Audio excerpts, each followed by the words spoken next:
Dear Dave and Dorothy,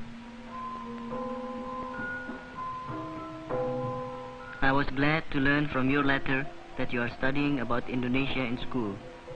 I'm enclosing some Indonesian stamps which you can show to your class. Someday I hope you can visit our islands to see how we live, as I did when I visited you in the United States.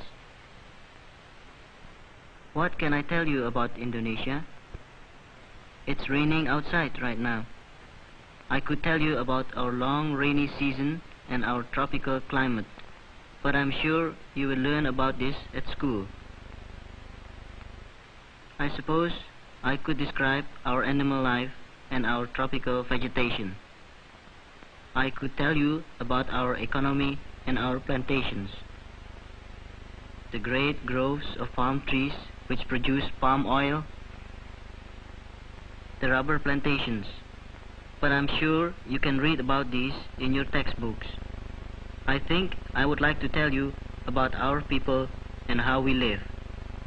There are many things that are alike in both our countries and many things that are different. There is traffic in our cities too, but for each car there are dozens of bicycles. Even some of our taxis are three-wheeled bicycles with the passengers in front and the drivers behind. We have jeeps and trucks and automobiles, but they all come from the United States and Europe because we don't have factories here to make them. It's not strange that we have our traffic problems down here on the equator. After all, 3 million people live in Jakarta, our capital city. Many of our newer buildings are like yours too. Buildings such as the National Museum, which is much like your National Art Gallery in Washington, buildings like the National Post Office, and our President's home, the White House of Indonesia. Throughout our cities, new plans are being developed. Construction would be a familiar sight to you, but our methods are different because we do not yet have much machinery.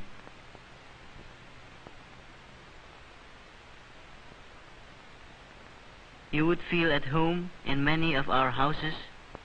Many of our people even dress like you do most of the time.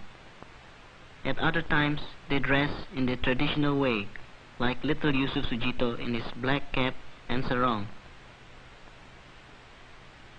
You would like my friends, the Sujitos.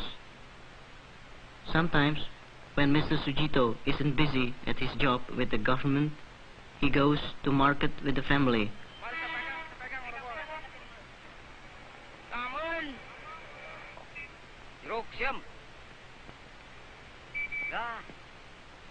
Bananas, the peddler says. Bananas and oranges. And a free sample for Yusuf. I hope the peddler is a friend of his. For a quick bite, the Sujitos can buy packets of delicious steamed rice wrapped in palm leaves instead of wax paper. And just as you might buy a hot dog to go with the rice, in Indonesia we have satay, strips of meat barbecued on sticks over a charcoal fire. With our food, we like hot peppers and spices. The hotter the better. Then to cool off, we have soda pop and soft drinks. Ice cold orangeade tastes mighty good here on the equator. So you see, city life here isn't so very different from life in your hometown. It's when I leave the city that I realize how things in our country would seem different to you. Our country is spread over an area as large as yours, but it's broken up into 3,000 pieces. Java, Sumatra, Borneo, the Celebes, the Moluccas, New Guinea, 3,000 islands. You can imagine how much harder it is for us to communicate with each other than it is for you who have only mountains and plains to cross. That's one reason why radio is so important to us. We have a national radio that broadcasts news of current events in the new national language and many other languages to our 80 million people. We are also making moving pictures to bring information to as many people as possible. Motion pictures and radio are so important because most of our people learn best by looking and by listening. They don't read newspapers or books because most of them have never been to school. What this man knows about rice farming, he learned from his parents. And he can tell his own little boy only what he knows. Things are done the same way generation after generation. This is one of the things we are changing. Before planting a new crop, some farmers make an offering to the rice god. Do you feel that offering this rice is a strange custom? Perhaps the farmer would feel that your custom of throwing rice at a wedding is even stranger. Another thing that we are changing is the harvesting of rice in the ancient tradition. Each head is cut one by one with a small knife in the palm of the hand. In some places, the rice is hulled and pounded into flour with poles.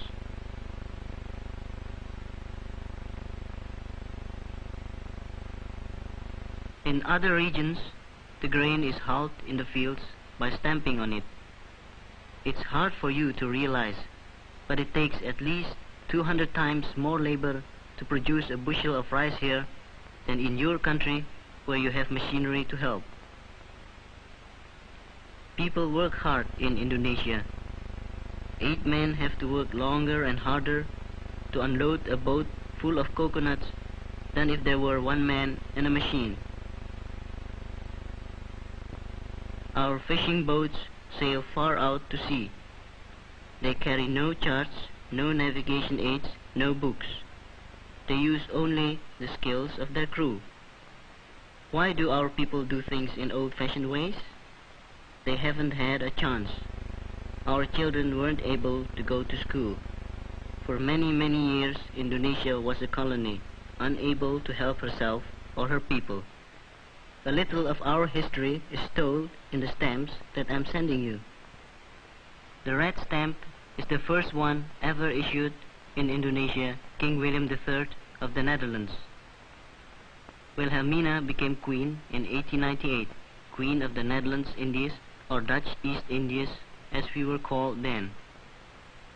In 1938, a commemorative stamp reminded us that Wilhelmina had ruled our islands for 40 years, but 4 years later an anchor and some Japanese characters appeared on her picture. We were ruled by the Japanese for 3 years. And then, Indonesia Merdeka, freedom for Indonesia. But a declaration of independence was not enough.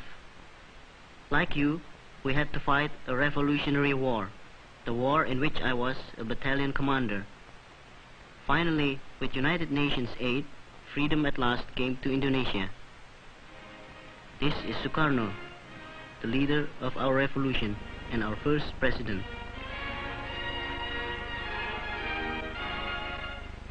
Our national anthem, Indonesia Raya. We think of Sukarno the same as you think of George Washington. Our leaders value the ideas of liberty held by your great men, Benjamin Franklin, Thomas Jefferson, Abraham Lincoln. We erect monuments dedicated to the same ideals expressed in your Constitution: freedom of speech, freedom of assembly, and freedom of worship. We believe in any God we want. 90% of our people are Muslims who pray to Allah and follow the teachings of Muhammad. About 3% of our people are Christians, like these Bataks in Sumatra, converted by Christian missionaries many years ago. These people are honoring one of their local heroes.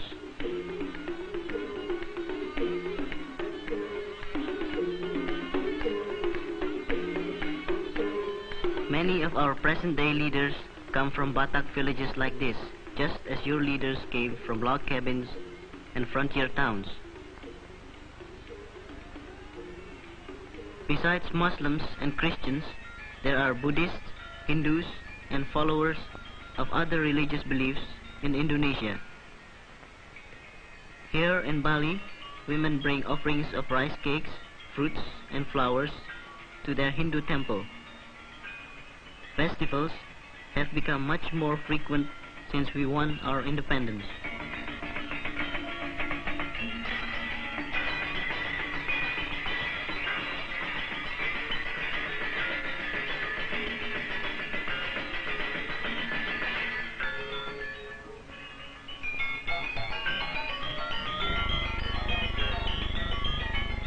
The most remarkable change that freedom has brought to Indonesia is education.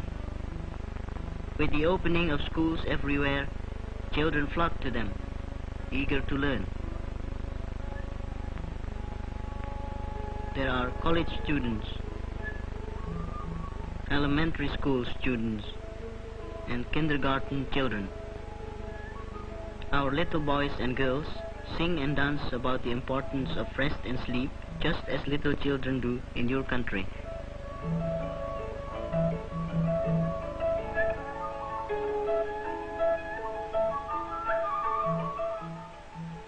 Sometimes they dress up. These two are the king and queen of Siam. And here are visitors from Japan. Boys in Indonesia play wild men of Borneo just like you play cowboys there. And we like our disguises too.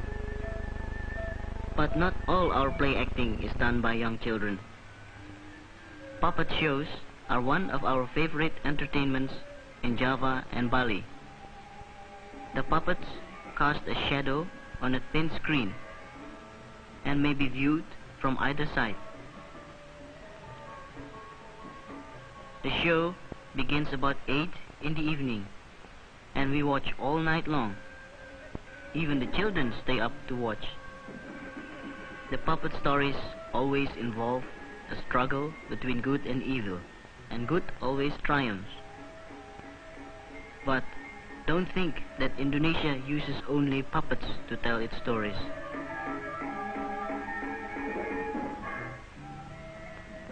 We have many dances on the many islands, some that tell stories, some that we do to express our feelings.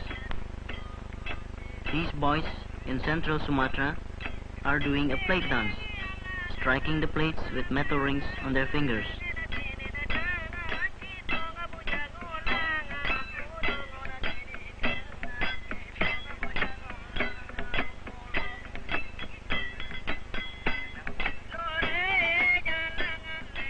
All through the islands, our children learn the music and the arts that make our country rich. Not rich in the sense of money, but rich in the pleasure of living. This girl on Bali, only 7 years old, is dancing the Legong, the dove dance.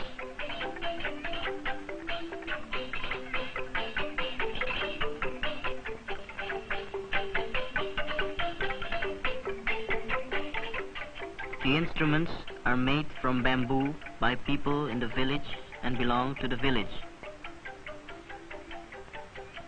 Small boys may play in the orchestra, and even the very old men. For hundreds of years, our children have learned the customs of our people, the old ways. Now that independence has come to us, we are also beginning to teach them the new. These children are growing into a world that is different from that which our old men have known. We plan to keep what was good in the old and find what is good in the new. For now, goodbye. I send you best wishes from your friends in Indonesia.